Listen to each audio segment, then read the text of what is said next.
Thank you for joining us. For those of you that don't know me, my name is Rachel, and I'm a program specialist here at the Nebraska Arts Council. For those of you that are new to joining us, welcome to the Water Coolers. This series was designed for arts administrators, volunteers, and nonprofits as a way to come together and learn from each other. And each month we have a different topic that we discuss. And you can find recordings from past sessions on our website if you ever want to go back and take a look at what we've talked about before. We will be recording this session up until we go into breakout rooms. So if anyone is unable to join us today, they can still learn about all the great things we're going to talk about.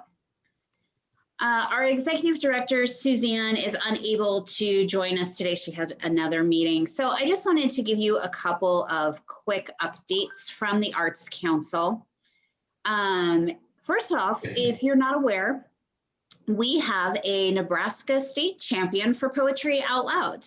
Alexandra Zaleski from Scott Catholic High School has made it past the final round. They've already had one round, and she's made it to the finals, and we're super, super proud of her. The finals are on May 27th, and if you want to watch those, visit our website to take a look at the link and figure out how to do that. And then second of all, we are planning our conference. We will be holding a virtual conference in August 16th through the 20th. It will be all done online, so you don't have to worry about travel.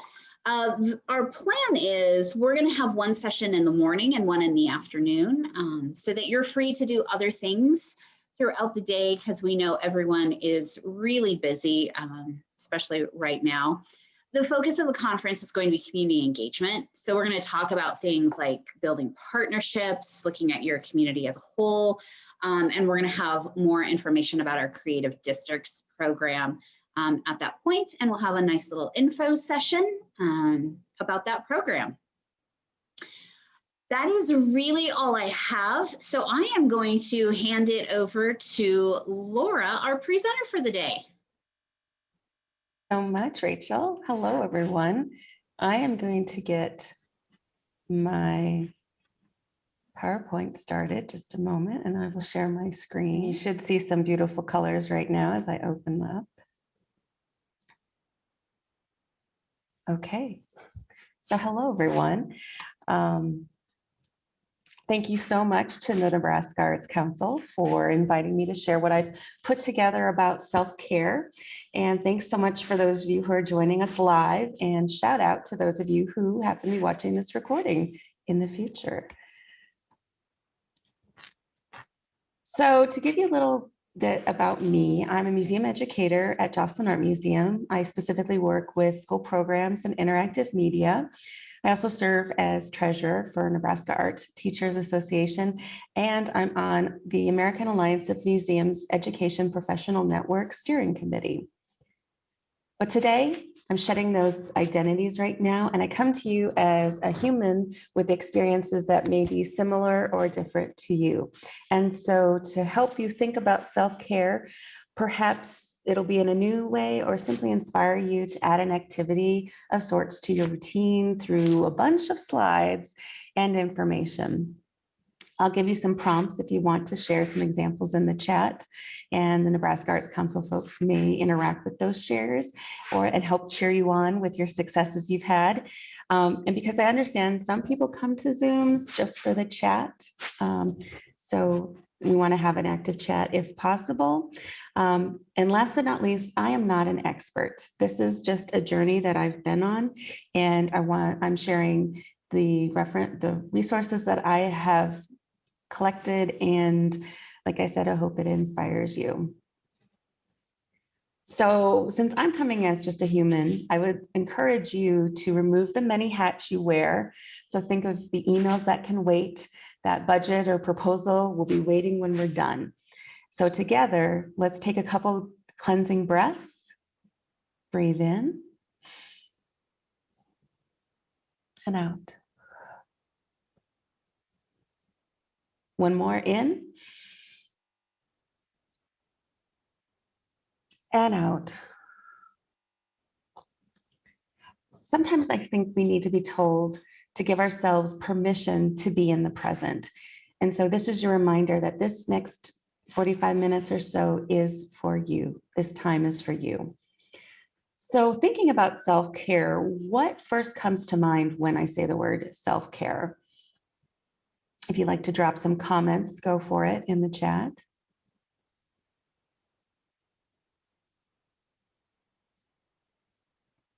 For me, I think right away, I thought it was going to be all meditation and yoga and gym memberships.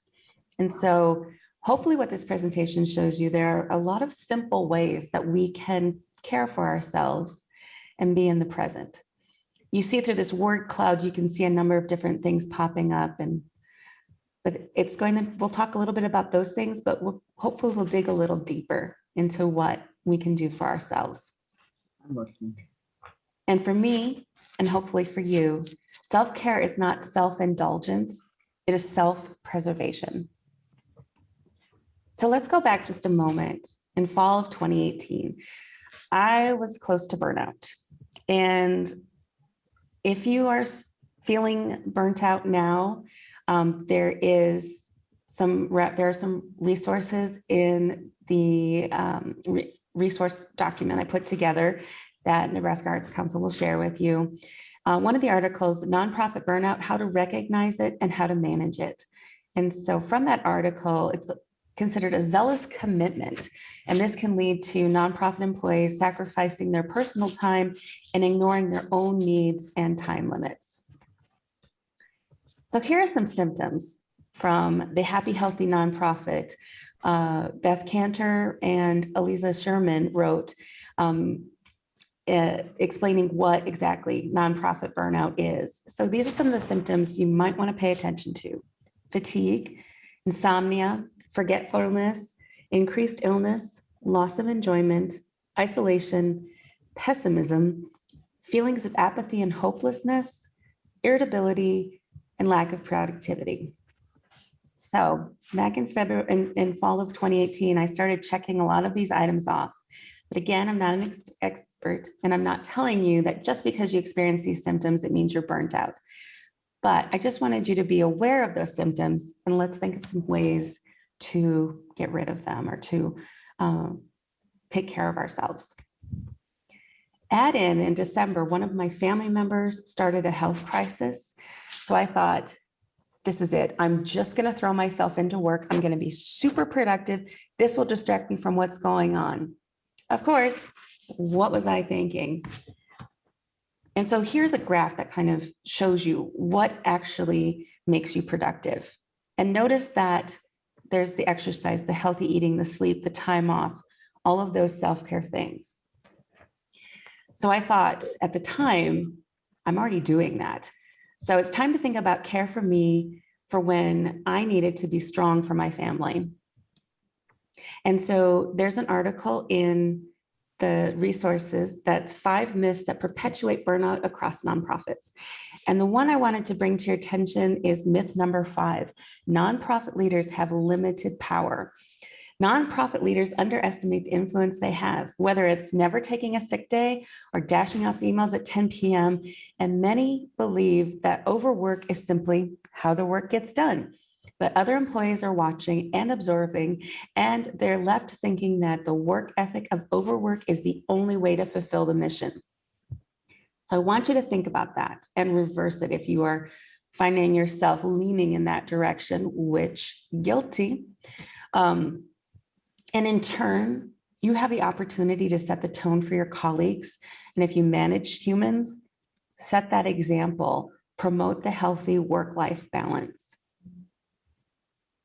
Now for something of an interactive. Would you launch the poll, please, Rachel? Taking a look at this bingo card and then looking at the poll. Think in the last 24 hours, including the stayed alive square, how many boxes can you cross off?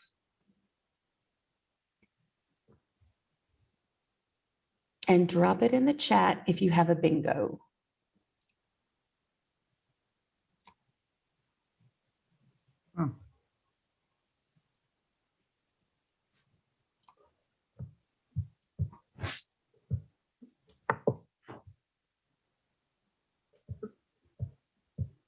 And I just got a message that the slides are not advancing.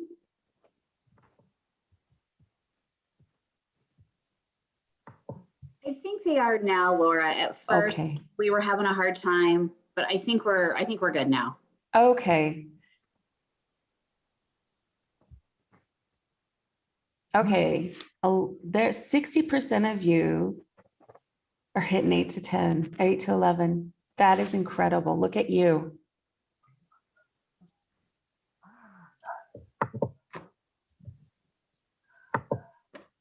Did anyone get a bingo?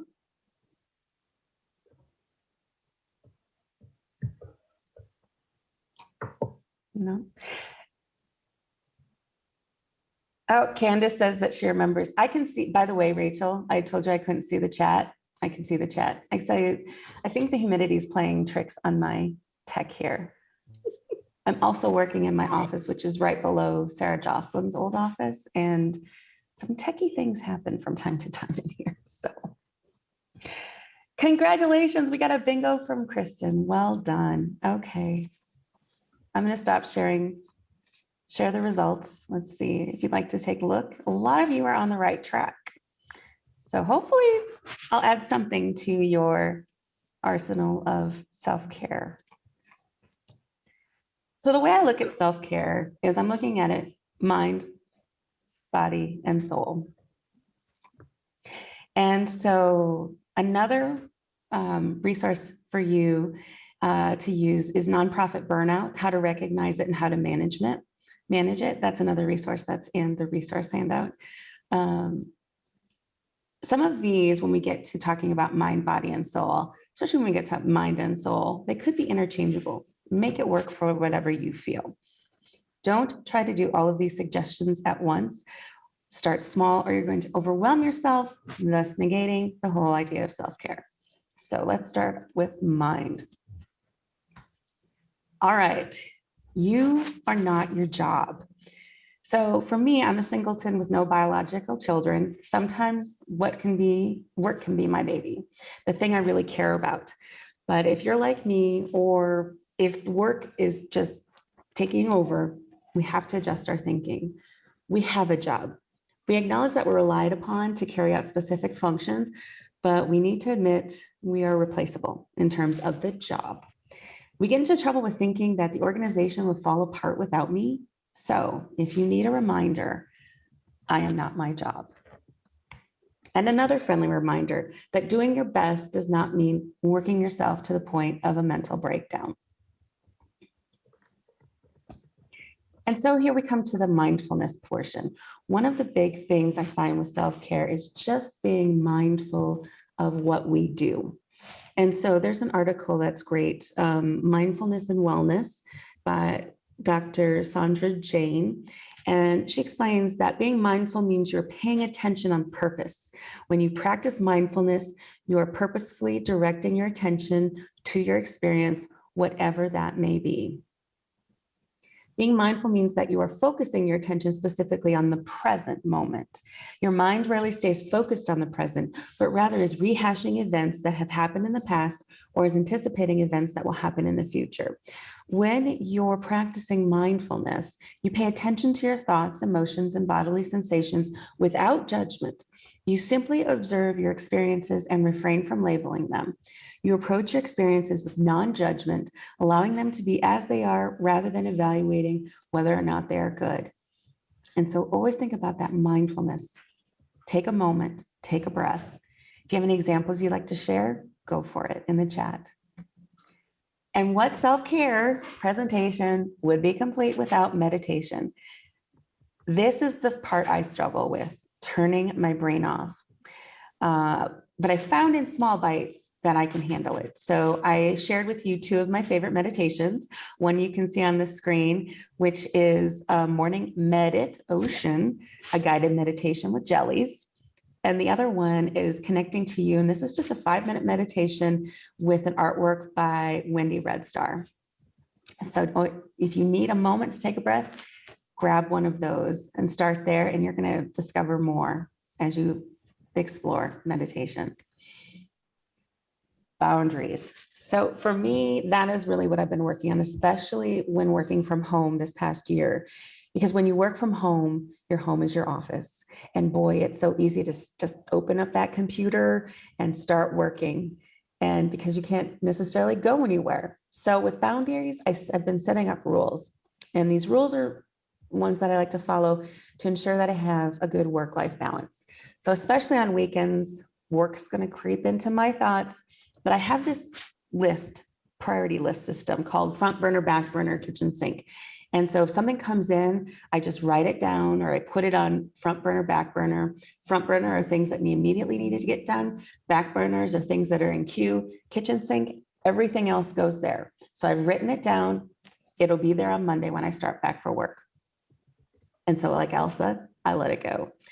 If you're interested in this way of keeping your jobs and your to-dos and your priorities, I put an article on the resource list for that as well. Here we go. No is a complete sentence. Remember, no is a complete sentence. And I have friends telling me this even just yesterday, because I like to do things, and for some reason, I think I have infinite time and I forget about myself. So as part of my practice, I have to remember to say no, and it's okay. It's all right. And so if you have any successes to share by saying no, share them in the chat with us. An article that kind of goes along with this is creating the habit of not being busy. And I cannot pronounce this person's name, Leo Babuta, I think. But he writes that the always busy habit, the tendency to say yes, take on too much and overcommit.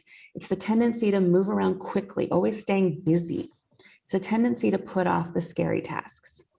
And so he suggests being more focused, finding a more meaningful way to work, where you prioritize high impact tasks, you connect to meaning, and you let go of the narrative so you can focus. Again, so you can be present. You see a little theme coming around: mindfulness and being present in the moment. That's self-care. Social media. Oh my goodness, this is a big one, especially if you have a phone that lets you know how long and what programs you're on, and it tells you. So for social media, take control, organize your content. Who do you want to hear from? Who do you want to see? And one of the things I tried to do is try to give each platform a job. So like Facebook, I could save for friends and family and use that to connect with them. I make lists, I block people, I mute, I have private groups, and I try not to be on it all day. Try, but you know, it happens. Twitter, I use a bit more for my professional development, networking, and some news. Instagram, I have a couple different accounts, and I try to focus on just the visuals and as a somewhat creative outlet. And whenever possible, I mute people or block people, and I hide ads if it doesn't fit with the job that I've given the social media platform. And so think about, what is your go-to video for a laugh? One of the things that's going to help, or to dance out videos, is with YouTube, you can get some fun playlists going, funny videos. You're having a rough day and you just need a break and you don't want to do meditation, you just want to laugh.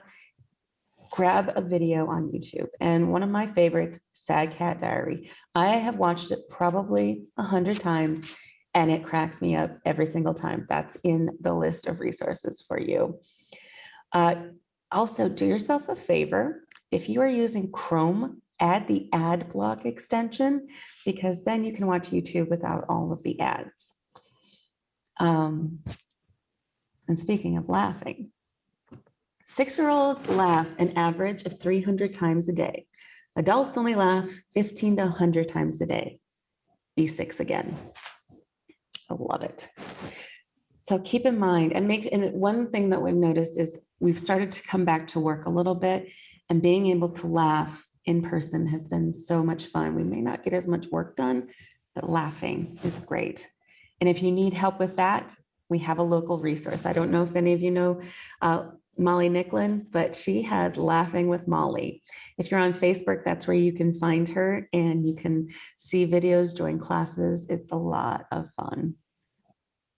And on to the news. How do you get your news? This is where the mindfulness comes in, and think about how we are overwhelmed with the 24 news cycle. So my attempt is I listen to a couple podcasts, NPR is up first, or sometimes if I want something longer, I listen to New York Times The Daily. During the day, I may catch a couple headlines on my phone, but that's about it. In the evening, I signed up for a New York Times briefing, which covers 10 topics. That's all I need to know for the day.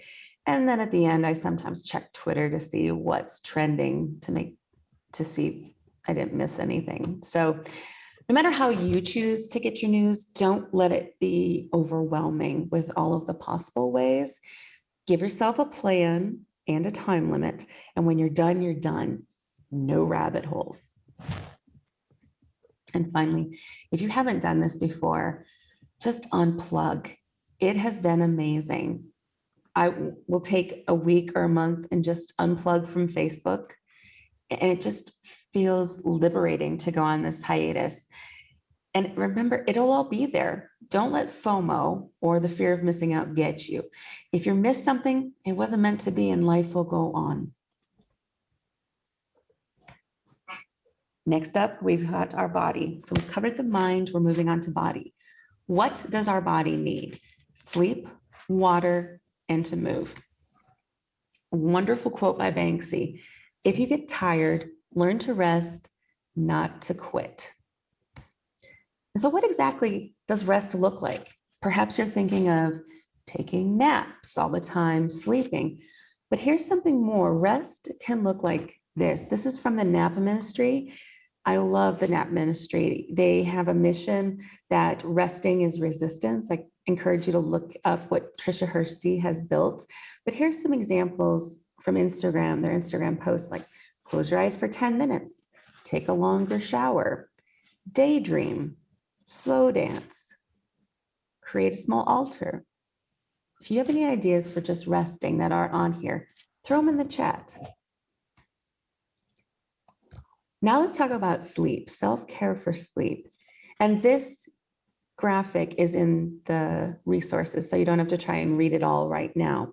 There's a book, a book and a blog, The Happy Healthy Nonprofit. And there's advice on to get a good night's sleep. And to get a good night's sleep, it says don't sleep with your iPhone.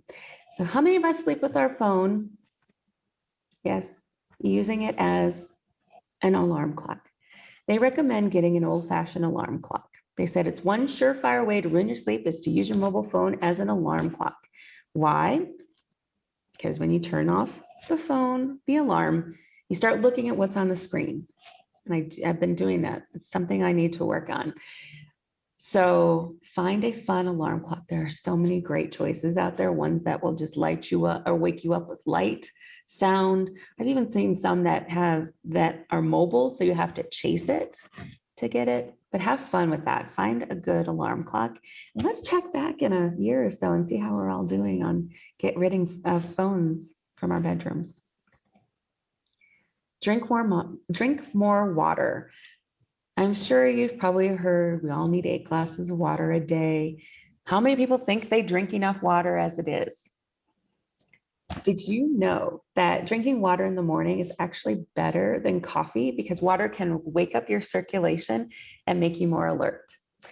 Some strategies to help you drink more water: get a fun glass. I love my third eye water glass. Throw in some fruit, some flavorings, try out other temperatures of water. Try the faucets at work if you're back to work and you're able to access faucets. Also eating fruits and veggies. That's a different way to get more water into your system because of the high water content. There is a great TED Ed talk that talks about what would happen if you didn't drink water. That's in the resources for you. And then there's also an article, Drink Water First Thing in the Morning, the 10 amazing benefits you get. And it also explains the signs if you're drinking too much water. Get moving. In these notes, I put something I found from Real Appeal and Rally, which is a program through health insurance, but they recommend taking a stand. If your job has a lot of sitting, make sure you remember to take a moment, stand, go for 5 to 10 minutes, just walk around, get away from your desk. But one of the things I really liked about this, they were the ones that introduced me to NEAT moves, NEAT. So what is NEAT? It is non-exercise activity thermogenesis. What does that mean? These are just ways that we can move our bodies without realizing or without needing to have a dedicated gym workout system or a gym membership or something like that, or saying we are going to exercise now. This is just ways to get moving. So for example, don't park in the closest spot. Make yourself park a few spots away. Do your chores. That's the one I like. I mean, when you're doing your chores, you're burning calories, you're moving. If you have any ideas for some NEAT activities, throw them in the chat. And let's help each other out. Try to figure out ways to get moving without saying we are exercising. Outside Omaha has some help for you. If you're overwhelmed, go outside. You have too much to do, go outside. If you're overly distracted, go outside. If you're feeling anxious, go outside. If you need some restoration, go outside. And self-care presentation would not be complete without yoga. In the resources, there are 3 different ways you can do yoga right at your desk. And I know I've done some of these before because you just need to take a break. I have stared at my ceiling so many times, just taking breaks and doing some stretches. So there's a 5-minute workout, a 10-minute workout, and a 14-minute workout. For 2 of them are quick yoga at your desk, and 1 is just an office break yoga. So I hope you will feel free to use those. So I had another time to do a self-care bingo. I think we really rocked it out the first time. So perhaps, Rachel, let's not do this one because we had a bingo the first time, but this is just something to think about. We had done a check-in in 24 hours and you guys were rocking it. I was going to suggest then backing it up and doing 72 hours. I bet people, when you start thinking about what you've had and added in your life, you will probably get close to almost a blackout rather than just a bingo. So let's skip over that and get to the soul part. And that way we have a little more time to be in our breakout sessions together. So our soul, me time. There is an article I put in there called Reclaiming. And the reality, Reclaiming. And it was by authors Dane Saint and Mike Tannenbaum. And what they say is the reality is your time is important. Perhaps your first step is just admitting that your time is an asset. It is valuable, it's important to you, and it's worthy of your protection as well as your intentional use. So think back about those boundaries you've been setting up. You're being more mindful in what you're doing. You're being in the present. You're reclaiming your time because it's yours. And of course, as a museum, an art museum educator, with that in mind, I would talk about an art museum. Visiting an art museum, it is incredible, even for someone who spends a lot of time, but just getting out, visiting art, visiting the galleries. We have so many wonderful galleries here in town. Public art, just getting a mind to just look and be in the moment with those works. And since we have had everything closed, you can visit many museums that you may not be able to visit in person. There's so many great virtual tours out there. You just have to do a quick Google search and you'll find some great opportunities out there. But you can also create art as part of your self-care practice. Coloring books for adults, that's another form of meditation, focusing on the present and just coloring in those beautiful, intricate coloring books. And so in the resources, I put 9 ways to use art practice as self-care. And one of them talked about playing with clay. And so I know, especially with my nieces, when they want to get the Play-Doh or magic model clay out, it's like, yes, that tactile feeling, just put it in your hand and just kind of feel it. kindness. Oh, being kind is good for your health. And there's an article by A. Pawlowski that says how to practice kindness every day. And one of the things this author talks about is little acts of kindness can make a big difference. So think of this as each of us in our day-to-day lives has hundreds, if not thousands of moments that we can practice kindness. For example, when you're getting a cup of coffee, look the barista in the eye and ask her how her day is going. During your commute, let another car go in front of you. If you're in a line at the airport, help a person who is in a rush. They say that it can actually boost your mood and has ripple effects on your biology. And another thing is we can't forget to be kind to ourselves. And just by being here at this presentation, you are being kind to yourself. Education is a form of kindness to ourselves, and it's great for our brains and it's great for our health. So if you've been thinking about taking a class, do it. There's another article in there, 10 simple ways to practice kindness every day. If you need some prompts and help, it's in the resources for you. And if you'd like to share any ways, if you did something kind today, feel free. Let's share some successes.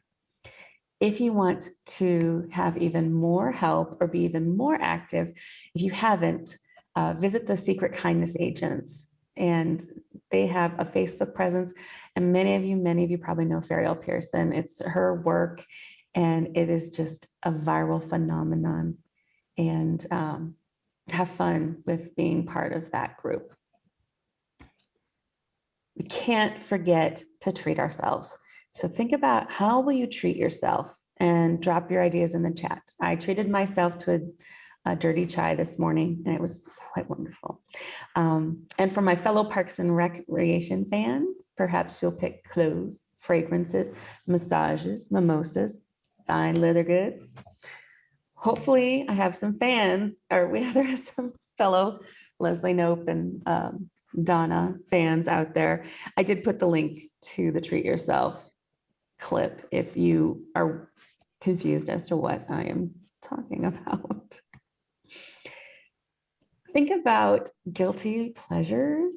And there's an article in there by Susan Kresnicka, and it's about why should we stop feeling guilty about the things we enjoy.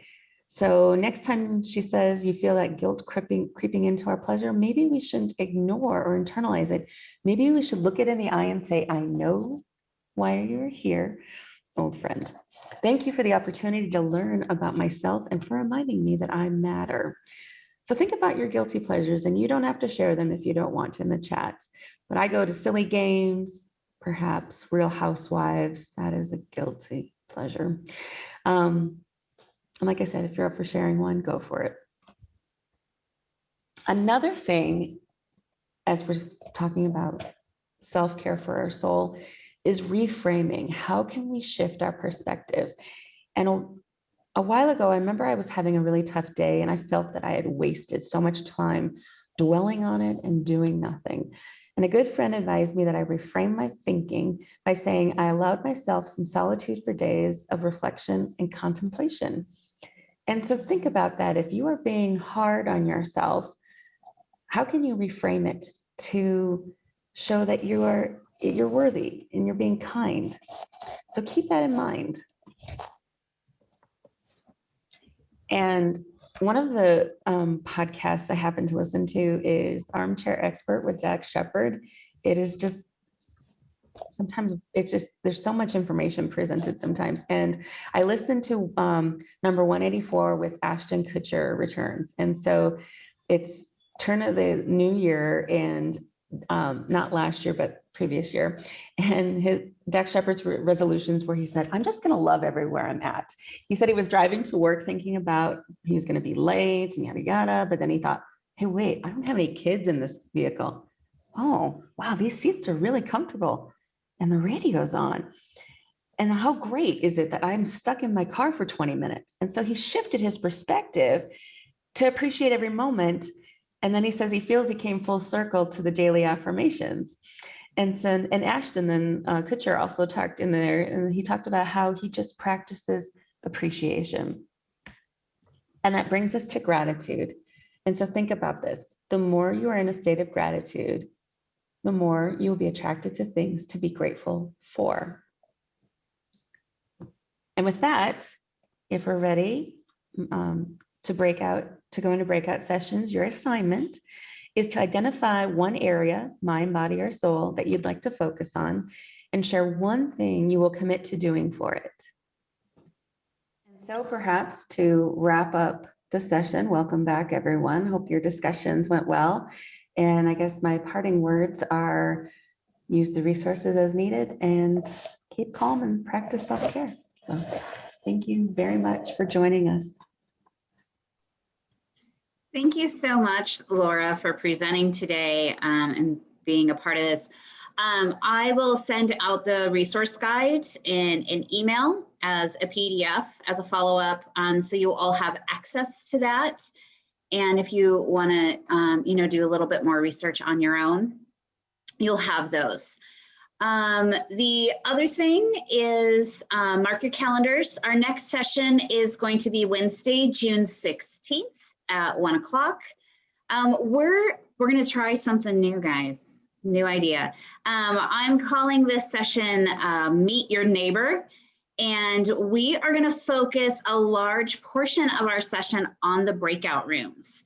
So when you register next time, we're going to have you kind of self-identify the organization that you're with, so we can put you in kind of like-minded rooms, and we're going to have a nice time getting to meet our neighbors across the state and learn what everyone's doing, and it'll be fun. It's going to be a good time, I promise. All right, everyone have a really great afternoon. If you have any follow-up questions, please let us know, and we will see you all next month.